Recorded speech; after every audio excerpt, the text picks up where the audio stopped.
જય Shri Krishna. Flavours of કાઠિયાવાડના રસોડામાં આપનું સ્વાગત છે. તો આજે આપણે બનાવીશું હેલ્ધી અને ચટપટા એવા રસપાત્રા. તો ચાલો આપણે જોઈ લઈએ તેની રેસીપી.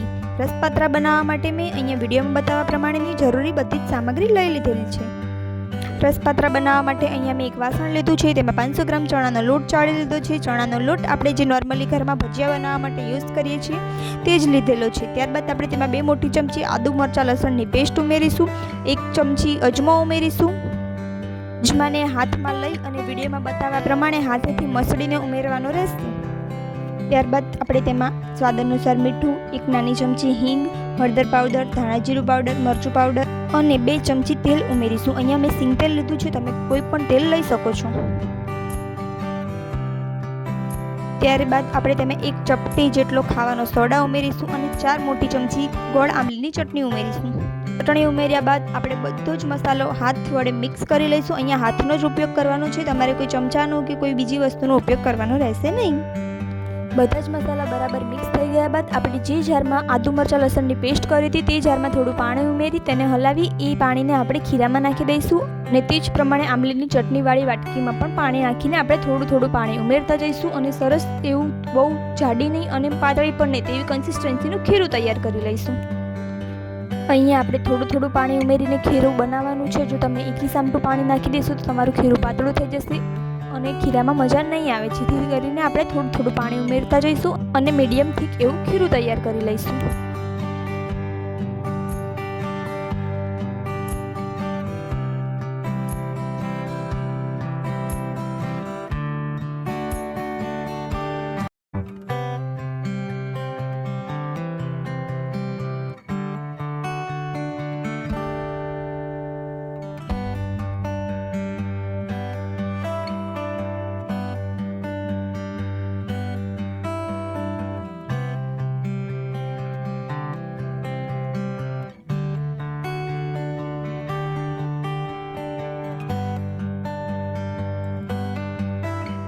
વિડીયોમાં બતાવ્યા પ્રમાણેની કન્સિસ્ટન્સીનું આપણે ખીરું રાખવાનું છે.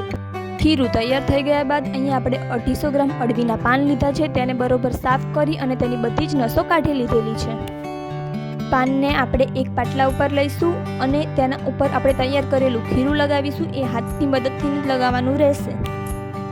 ખીરું લગાવતી વખતે પાનનો કોઈ પણ ભાગ બાકી ન રહી જાય આપણે તેનું ધ્યાન રાખીશું.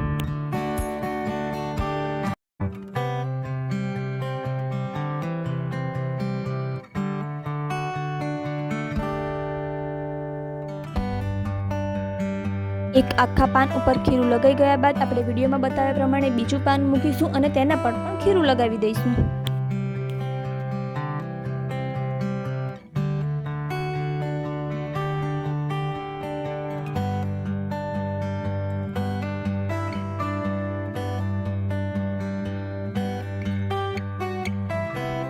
વિડીયોમાં બતાવ્યા પ્રમાણે 2 થી 3 પાન ભેગા કરી અને આપણે બધા પર ખીરું લગાવી અને તેનું એક બીડા જેવું તૈયાર કરીશું.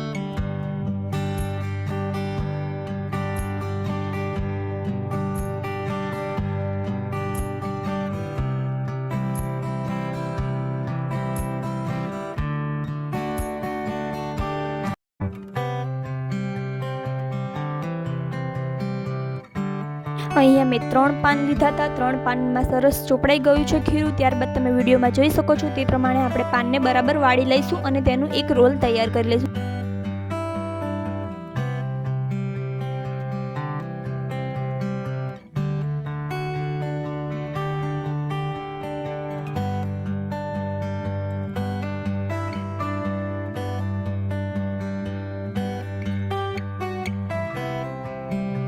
અહીંયા મેં બધા જ પાનને વાળી અને તેના પર ખીરું લગાવી અને તેને મસ્ત રોલ વાળી લીધા છે અને તેને આપણે હવે બાફવાની પ્રોસેસ કરીશું. તો બાફવા માટે આપણે એક સ્ટીમરમાં ગરમ પાણી કરવા મૂકી દઈશું.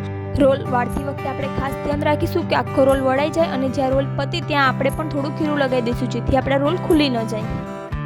અહીંયા આપણે વાસણમાં કાણાવાળું છીબું લઈ અને તેની ઉપર આપણે તૈયાર કરેલા બધા જ રોલ મૂકી દઈશું અને ઉપરથી ઢાંકણ ઢાંકી દઈશું. ગેસની ફ્લેમ આપણે હાઈ જ રાખીશું. પાત્રાને 15 થી 20 મિનિટ સુધી આપણે ચડવા દઈશું અને ત્યારબાદ ચેક કરી લઈશું.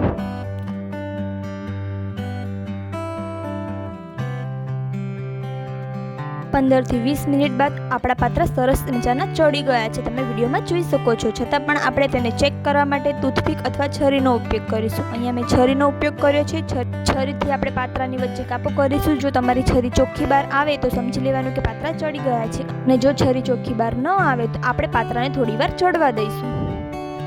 મારા પાત્રા ચડી ગયા છે, તેથી મેં એને ઠરવા માટે સાઈડમાં મૂકી દીધા છે. ત્યારબાદ આપણે એક તપેલીમાં 100 ગ્રામ આંબલી, 150 ગ્રામ ગોળ ઉમેરીશું અને 2 ગ્લાસ પાણી ઉમેરી તેને હાઈ ફ્લેમ ઉપર આપણે ચડવા દઈશું. ગોળ બધો ઓગળી જાય અને આંબલી પણ એકદમ બફાઈ જાય ત્યારબાદ આપણે તેને નીચે ઉતારી અને સાઈડમાં મૂકી દઈશું.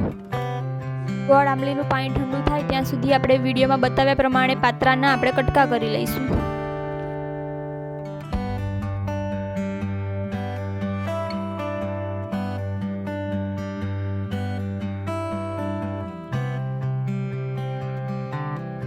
બધા જ પાત્રા કટ થઈ ગયા બાદ આપણે વઘાર માટેની તૈયારી કરીશું. અહીંયા વઘાર માટે મેં 4 મોટી ચમચી સિંગ તેલ લીધેલું છે. તમે કોઈ પણ તેલ યુઝ કરી શકો છો.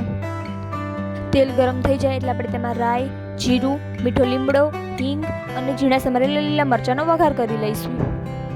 બધો જ વઘાર તૈયાર થઈ ગયા બાદ આપણે તેમાં સફેદ તલ ઉમેરીશું.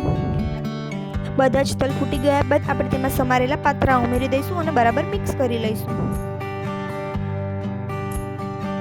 ત્યારબાદ આપણે તેમાં તૈયાર કરેલું ગોળ આંબલીનું પાણી ઉમેરી દઈશું અને બરાબર મિક્સ કરી લઈશું.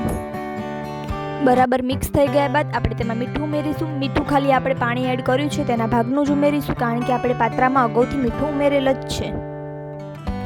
ત્યારબાદ આપણે તેમાં સ્વાદ અનુસાર મરચું પાવડર અને ધાણાજીરું પાવડર ઉમેરી લઈશું. બધા જ મસાલા બરોબર મિક્સ કરી અને થોડીવાર એને એમને ઉકળવા દઈશું. ત્યારબાદ આપણે 5 મિનિટ માટે ઢાંકણ ઢાંકી અને પાત્રાને ચડવા દઈશું.